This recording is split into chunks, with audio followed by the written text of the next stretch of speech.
Katakan sebagai seorang manusia likathratin nisyan krono menungso niku terlalu banyak lupanya.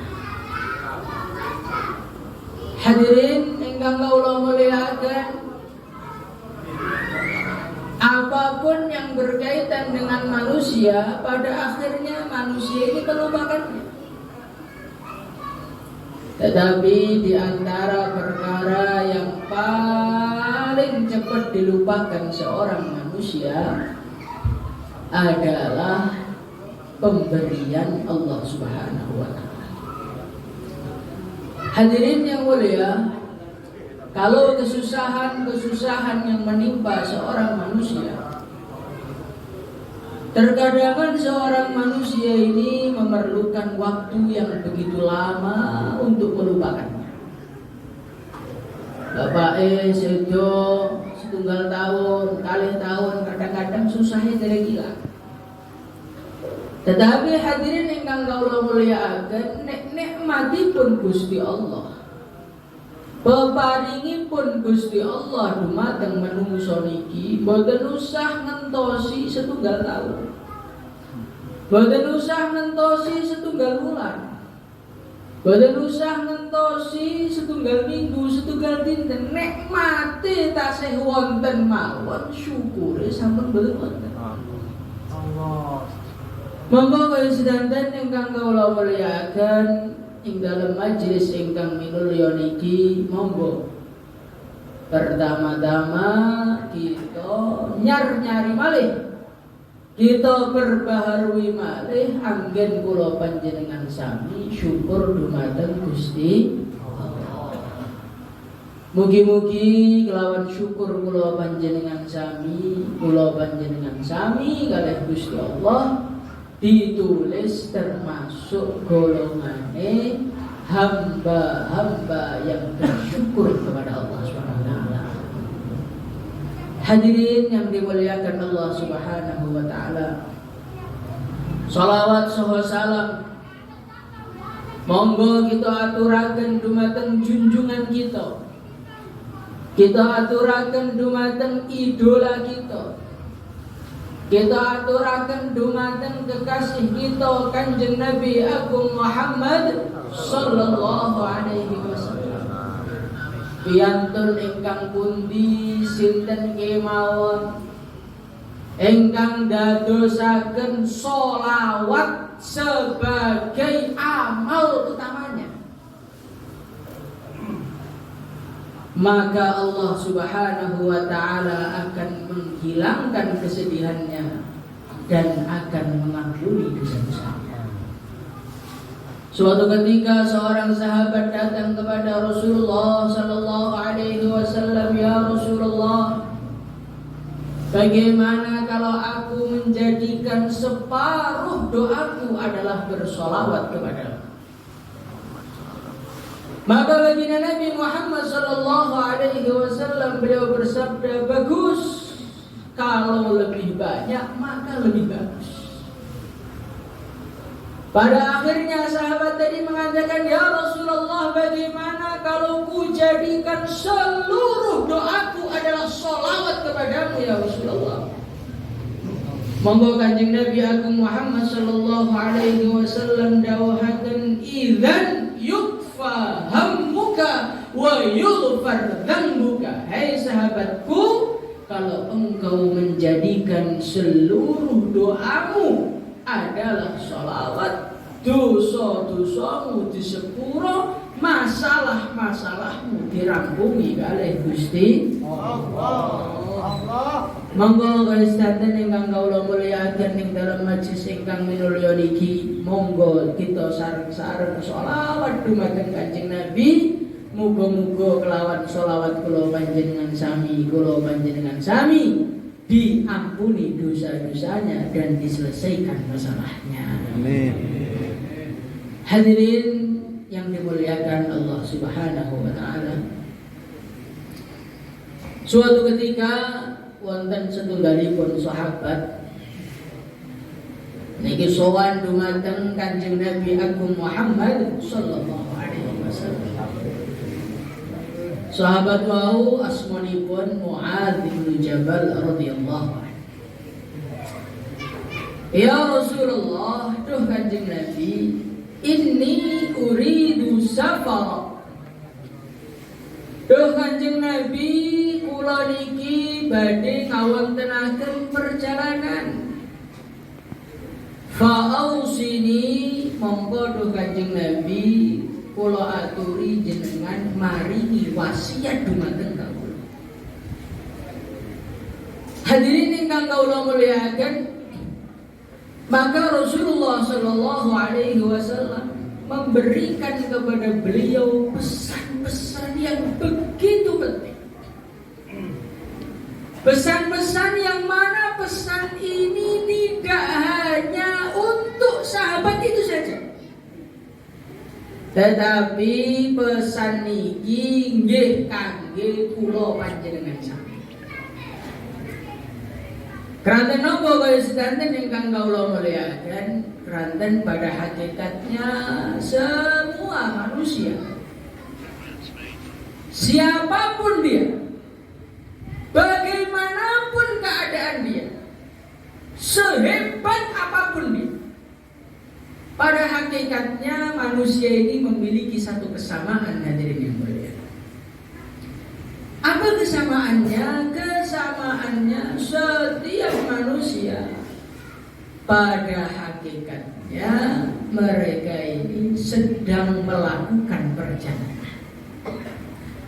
Mau orang Surabaya, mau orang Madura, mau orang Jakarta, mau orang Amerika, mau orang Eropa, mau orang Rusia, asalkan dia bernama manusia yang hidup di dunia, pada hakikatnya semuanya mengadakan satu perjalanan.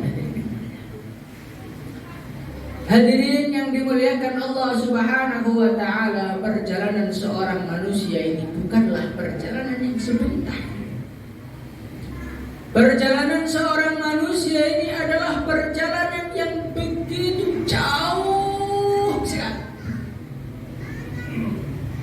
Bukan hanya jauh, hadirin yang mulia, perjalanan seorang manusia adalah perjalanan yang penuh dengan lika-liku dan rintangan, hadirin yang mulia.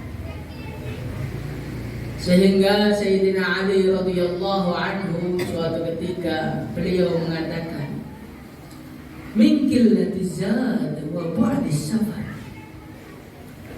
Beliau mengatakan kepada dirinya, wahai Ali, alangkah sedikitnya bekalmu, alangkah sedikitnya bekalmu, alangkah jauhnya perjalanan yang akan kau lalui.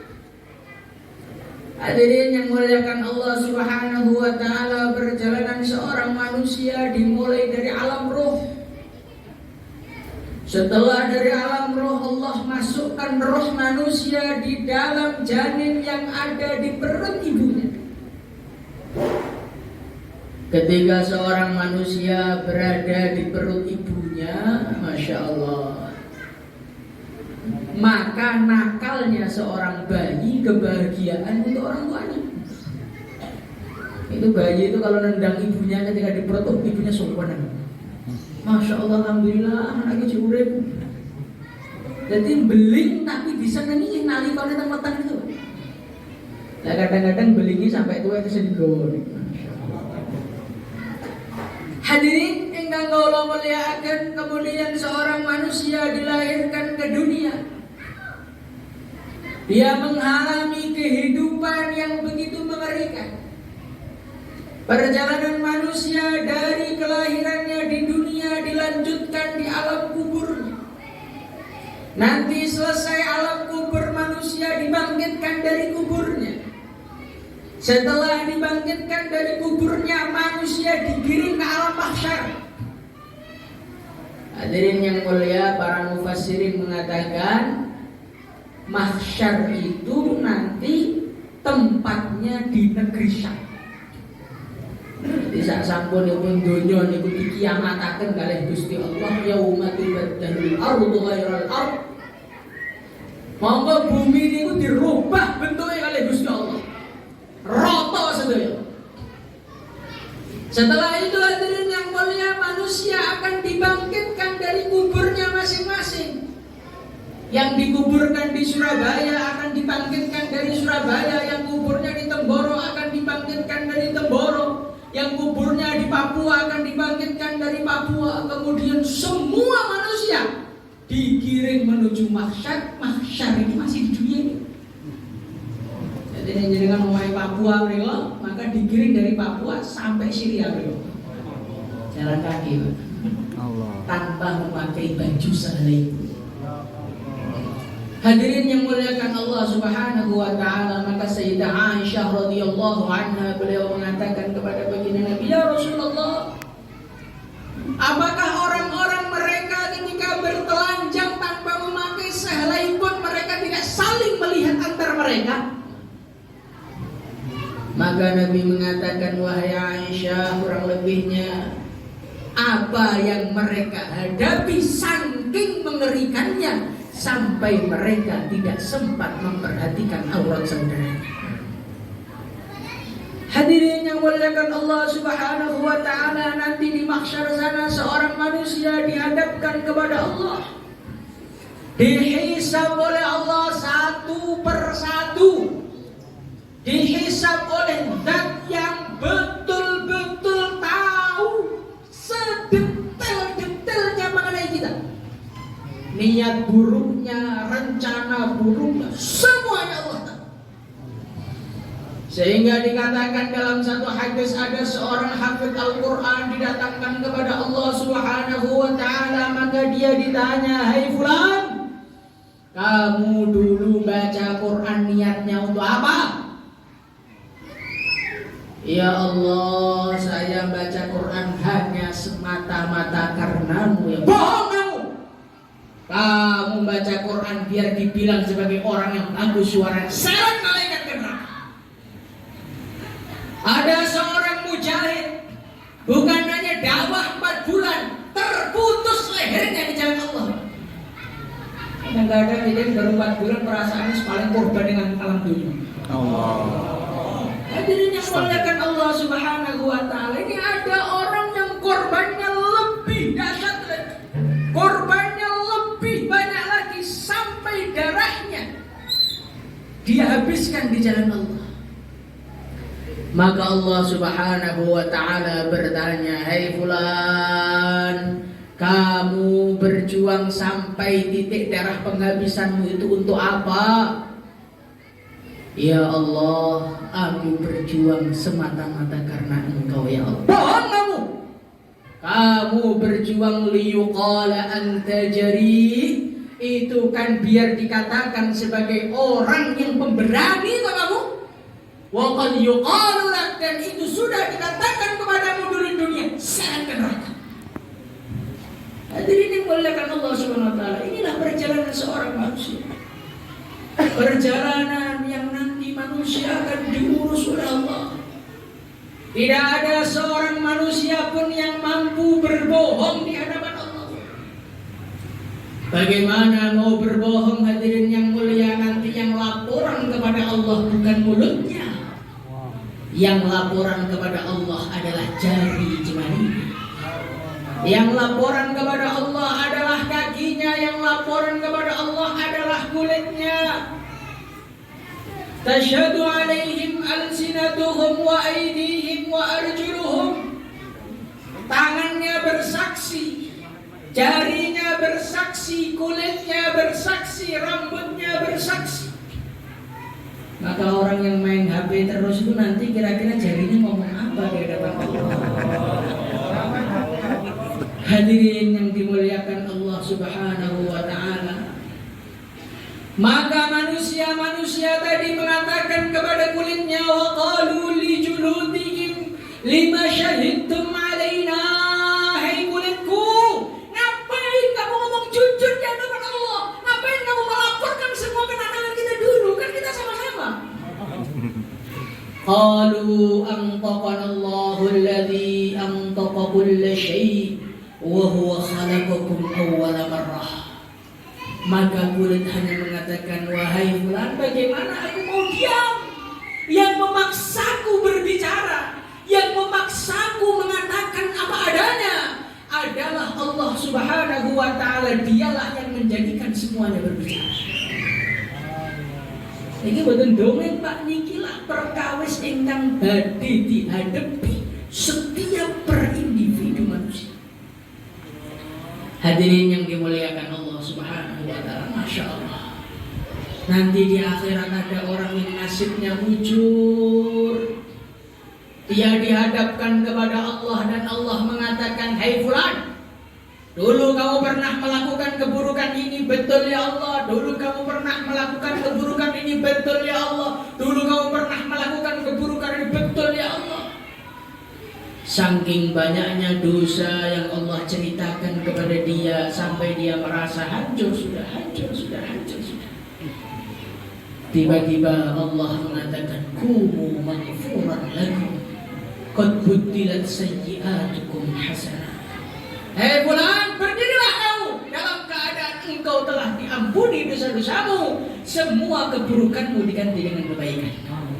Semoga termasuk kita semua. Amin. Kita ini harapannya ya cuman ampunan Allah tok lah. Amin. Terus dosa kita pun kakean. Dosa kita itu tesih kita lakoni walaupun tesih kuplukan.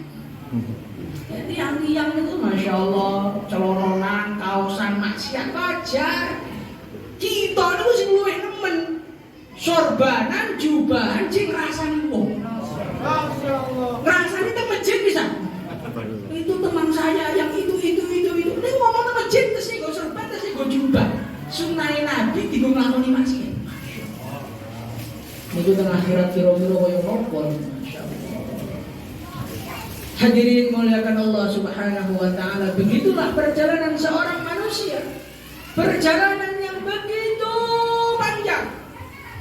Dan tidak akan berakhir cerita seorang manusia sebelum fariqum fil jannah wa fariqum fis sa'ir. Sebagian di neraka, sebagian di surga. Semoga kita termasuk ahli surga. Amin. Hadirin yang dimuliakan Allah SWT. Jadi pada hakikatnya semua manusia ini mengadakan perjalanan. Maka karena semua manusia mengadakan perjalanan, sangat-sangat penting bagi kita untuk memperhatikan wasiat-wasiat Rasulullah Sallallahu Alaihi Wasallam kepada orang yang sedang atau akan mengadakan perjalanan. Sayyidina Mu'adz bin Jabal radhiyallahu anhu, beliau mengatakan, "Ya Rasulullah, inni uridu safara fa'ausini." Wahai baginda Nabi, sesungguhnya aku hendak mengadakan perjalanan. Fa'ausini, mongko kula aturi jenengan maringi wasiat dumateng kawula. Hadirin yang mulia, maka Rasulullah Sallallahu Alaihi Wasallam mengatakan 3 pesan kepada beliau. Napa niku pesene? Ingkang pertama, "U'budillah wa la tusyrik bihi syai'a." Hei Mu'adz, kalau engkau ingin selamat dalam perjalanan, kalau engkau ingin ditolong oleh Tuhanmu dalam perjalananmu, selesai semua masalahmu, dikasih semua jalan keluarnya, kunci yang pertama kata Nabi, "A'budillah wa la tusyrik bihi syai'a."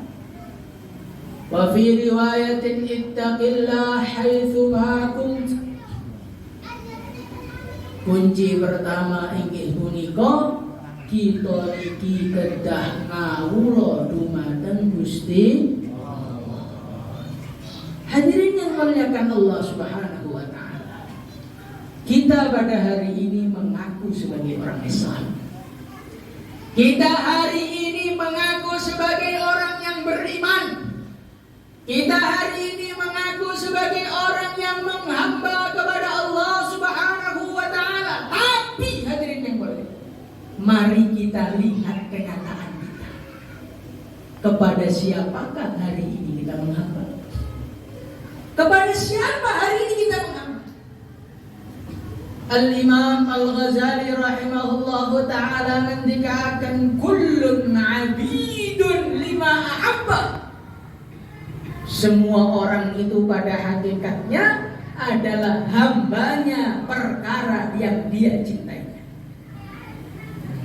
Tiang sing seneng kali sapi, Pak, maka mau tidak mau dia menjadi hambanya sapi.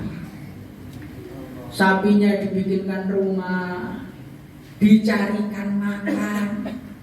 Niku sapi niku jenengan Pak Dus makan mboten nate matur suwun, Pak.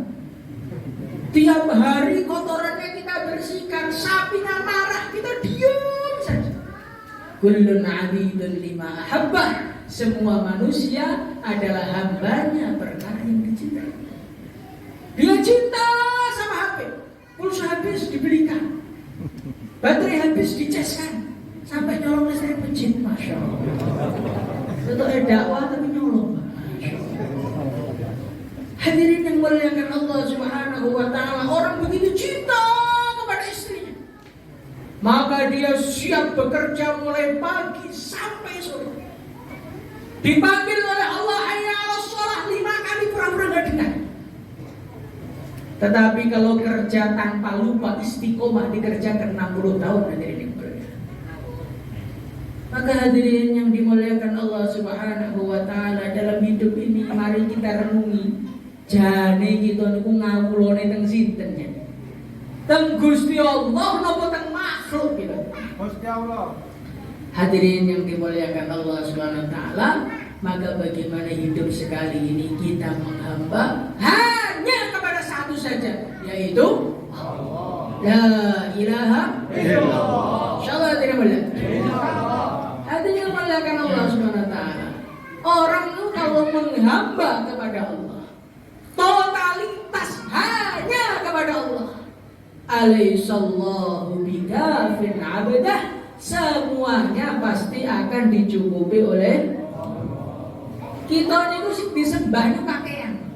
Bojone disembah, tokone disembah. Akhire nopo? Akhire pertolongane Allah niku mboten dugi.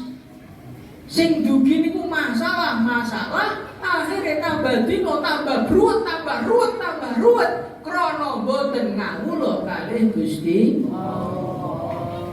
Insyaallah dene.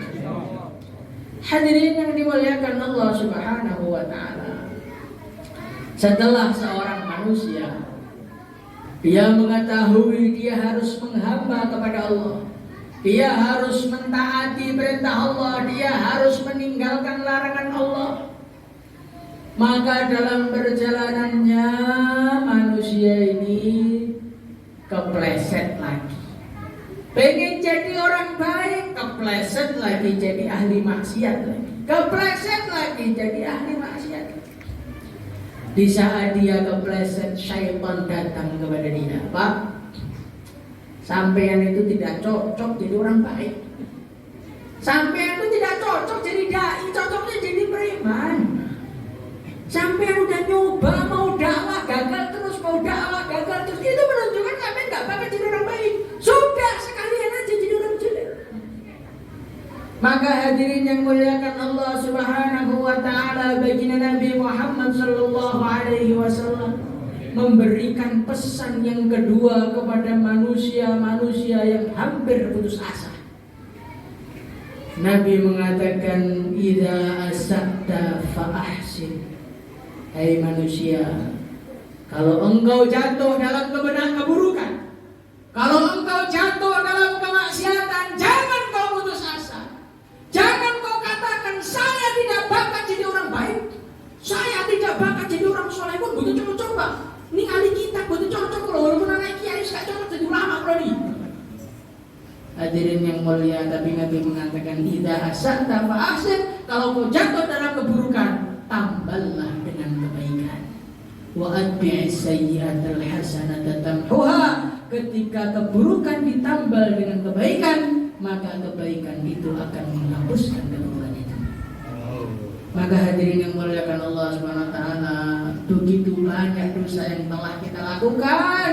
Jangan kita ini putus asa, tapi tambahlah keburukan itu dengan kebaikan yang setara. Insyaallah dimana? Dosane nonton TV 4 jam, nggih ijole maca Quran 4 jam. Lho ngene iku kedai. Dosane ngrungokne musik 4 jam nggih kudune bayane 4 jam. Nek ngrungokne musik 4 jam kuwi bayar setengah jam ndelok-ndelok jam mawon. Karena pramu suwi meniki. Hadirin yang dimuliakan Allah Subhanahu wa taala, inilah pesan bagi Nabi yang kedua yang mana kita harus perhatikan sehingga kita tidak menjadi manusia-manusia yang berputus asa di tengah jalan. Insyaallah dimuliakan. Hadirin yang dimuliakan Allah Subhanahu wa taala, kemudian pesan Nabi yang ketiga ini adalah pesan yang sangat penting. Karena apa hadirin yang mulia? Karena tanpa pesan ketiga dikerjakan, poin yang kedua dan pertama bisa hilang semua hadirin. Napa niku? Wa khaliqin nas bi khuluqin hasan. Rasulullah sallallahu alaihi wasallam beliau menyampaikan kepada Sayyidina Mu'adz, "Hai Mu'adz, wasiat saya yang ketiga, khaliqin nas bi khuluqin hasanin, berakhlaklah hai Mu'adz kepada manusia dengan akhlak yang baik." Hadirin yang dimuliakan Allah Subhanahu wa taala, akhlak ini adalah perkara yang sangat penting. Perkara yang sangat penting. Kenapa hadirin yang mulia? Tanpa adanya akhlak hilanglah semua ibadah kita ini. Suatu ketika ada seorang, dia dilaporkan kepada Rasulullah sallallahu alaihi wasallam. Ya Rasulullah, ini ada seorang perempuan tusalli fil laili wa tasumu fin nahar. Dia kalau malam sholat semalam suntuk, kalau pagi puasa sampai maghrib. Tapi dia selalu menyakiti tetangganya ya Rasulullah. Maka Nabi mengatakan iya finnar. Hadirin yang muliakan Allah Subhanahu wa taala, saat ini kita pentingnya amal, saking pentingnya amal sampai lali pentingnya akhlak. Padahal hadirin yang mulia, kata para ulama, akhlak itu seperti wadah. Amalan yang lain itu seperti air. Kalau wadah itu kotor, wadah itu bocor, diisi air sebersih apapun, ya akhirnya habis dan airnya jadi keruh. Hadirin yang muliakan Allah Subhanahu wa taala, dalam satu hadis Rasulullah sallallahu alaihi wasallam beliau bersabda, "Atadruna mal muflis?" Hai para sahabatku, apakah kalian tahu orang bangkrut itu siapa? Maka para sahabat niku matur, ya Rasulullah, orang bangkrut adalah orang yang enggak punya duit. Nabi mengatakan tidak. Al-muflisu min ummati man ata yaumal qiyamati bi salatin wa siyamin wa zakatin. Orang yang bangkrut dari kalangan umatku adalah orang yang berangkat ke akhirat membawa pahala sholat, membawa pahala puasa, membawa pahala haji. Hadirin yang mulia, pahala itu kalau sampai dibawa ke akhirat berarti ngamalin itu ikhlas. Enten yang amal ikhlas tapi elek akhlaknya, syatama hada, dia mencaci orang, wa daraba hada, mukul orang, wa safaka dama hada. Akhirnya apa yang terjadi? Semua orang yang disakiti menuntut tindak balas kepada dia. Wan, dulu bapak telah menjelekkan saya nggak terima, minta pahalanya, kasih pahala 4 bulan. Bapak, saya ini dulu pernah bapak hina, bapak katakan saya sesat, bapak katakan saya pemecah belah umat, nggak terima, minta pahalanya, kasihkan pahalanya. Akhirnya ganjaran entek resik mboten turah babar bisa. Pahalanya sudah habis, masih datang lagi orang, Pak, dulu bapak bilang saya gemuk, pendek, hitam, jerawatan, keriting, gak laku nikah lagi. Kalau belum terima Pak, minta ganjarannya. Waduh, pahala saya udah habis Mas. Ya udah kalau gitu bawakan dosa saya. Hadirin yang muliakan Allah Subhanahu wa taala, inilah pentingnya akhlak. Pentingnya akhlak bukan hanya kepada manusia. kepada hewan pun kita harus berakhlak kepada mereka. Rasulullah sallallahu alaihi wasallam ngendikaken takhalatil mar'atu an-nara fi hirratin habasat. Ada seorang wanita masuk neraka gara-gara apa? Gara-gara kucing. Guru-guru kucing mlebu neraka. Kucing habasat hadiah kurung, dia nggak ngasih makan, dia nggak melepaskan, akhirnya kucingnya mati. Yang mati kucingnya, yang masuk neraka yang punya hati. Maka hadirin yang muliakan Allah Subhanahu wa taala, kita hidup sekali di dunia ini, bagaimana kita perbaiki akhlak kita. Insyaallah dimana? Akhlak kepada orang tua kita, Masya Allah, penting sangat kita.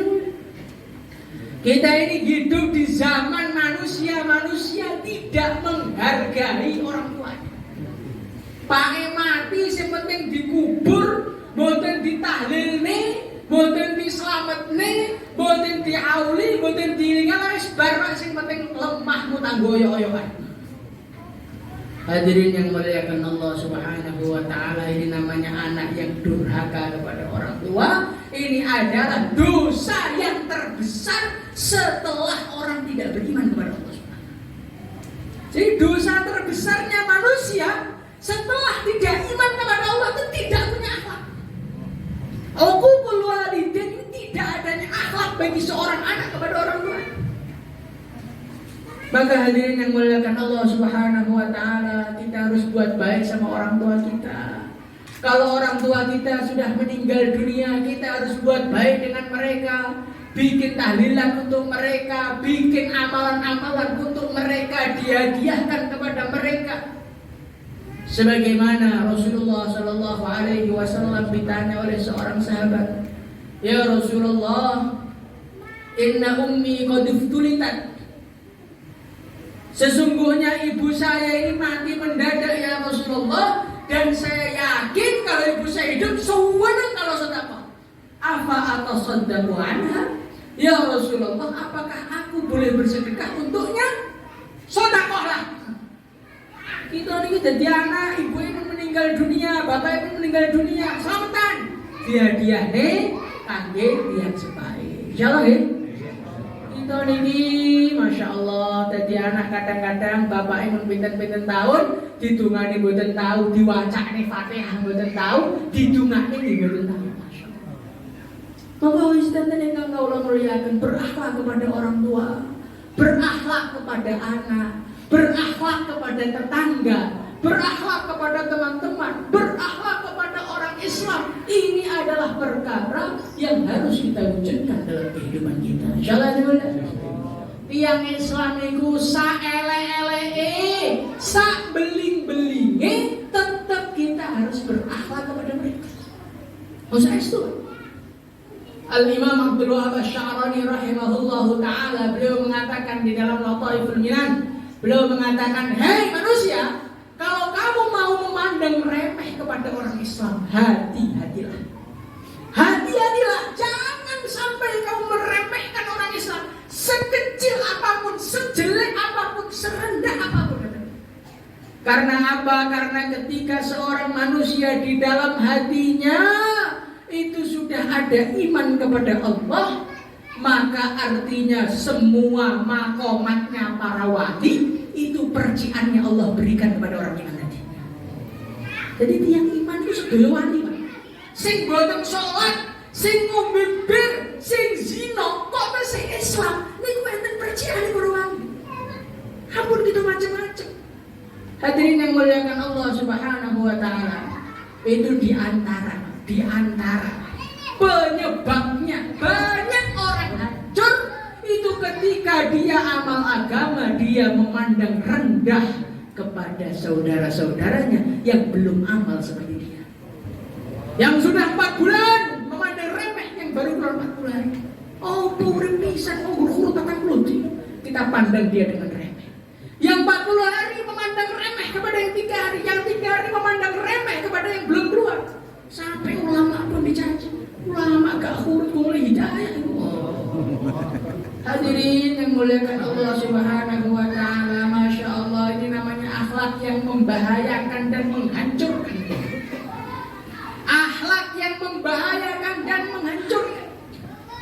Maka hadirin yang muliakan Allah Subhanahu wa taala, bagaimana kita ini jaga akhlak dalam kehidupan kita, khususnya kepada umat Islam. Insyaallah hadirin.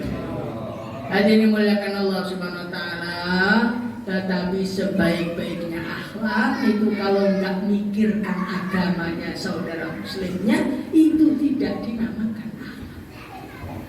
Ini ada seorang bapak kaya raya, tiba-tiba anaknya datang kelaparan, Pak, pulau 3 dinten dereng makan, Pak. Nah, kamu nggak usah makan, nak, ini saya kasih mobil baru. Maka anaknya ini sudah teler-teler mau jatuh, Pak, saya ini kelaparan, bukan mobil yang saya inginkan, nasi, Pak. Nggak usah makan, Pak, ini orang saya kasih rumah baru. Akhirnya anaknya mati kelaparan di tengah-tengah mobil baru dan rumah baru. Ini bapak seperti ini, bapak berakhlak apa tidak? Loh, udah ngasih mobil, Pak, udah ngasih rumah, berakhlak apa tidak? Berakhlak apa boleh? Boleh. Keranten apa? Keranten perlu nih anak ini mangan, boleh mobil. Begitu juga hadirin yang mulia, anak kita perlu surga, bapak kita perlu surga, ini boleh. Istri kita perlu surga, tetangga kita perlu surga. Maka anak kok dikasih makan, kasih duit, sekolahkan, gak dikenalkan kepada Allah. Niki hakikatnya bapak sing paling tego saat ini. Dia mendorong anaknya ke neraka pelan-pelan sambil tersenyum. Maka hadirin yang muliakan Allah SWT, tiang kok boten berjuang, tiang kok boten mikirnya tonggone, boten mikirnya dulur Islame, boten mikirnya agamane putrane, agamane garwane, agamane tiang kampungi, agamane umat menungso sak donya, mengke teng akhirat masalah itu. Al-Imam Al-Ghazali rahimahullahu ta'ala ngendikaken dalam kitab Ihya, umpama ning pojok dunia, katakanlah di Papua, pojoknya Indonesia, ada satu orang tok yang dia tidak kenal agama, dan kita tidak datang ke sana untuk mengajari agama, atau mengirim orang ke sana untuk mengajari agama, atau mikirkan bagaimana biar ada orang yang sampai ke sana, kita duduk manis di sini, kita ngamalkan agama, tapi kita mendapatkan dosanya orang yang ada di bawah. Makanya berarti dakwah itu benar. Dakwah itu sebagai bentuk akhlak kita kepada saudara muslim kita. Maka hadirin yang muliakan Allah Subhanahu wa taala, kula ningali tiyang Surabaya ku akhlake semua saya buktinya saya ini ditaskil langsung ada. Bener bener. Ditaskil guyu gak gelem kaget ku akhlake belum saya. Hadirin yang muliakan Allah Subhanahu wa taala, ini ada orang meminta, Pak, kula nyuwun tulung. Kita mampu tapi kita enggak menolong. Akhlak baik mboten? Ya kula nyuwun tulung dumateng rencang-rencang Surabaya niki, terus pundi umat Islam dipikirne sedaya kelawan jenengan medal sekawan bulan. Insyaallah dimulai. Maka yang niat 4 bulan, 40 hari silahkan daftarkan nama Allah.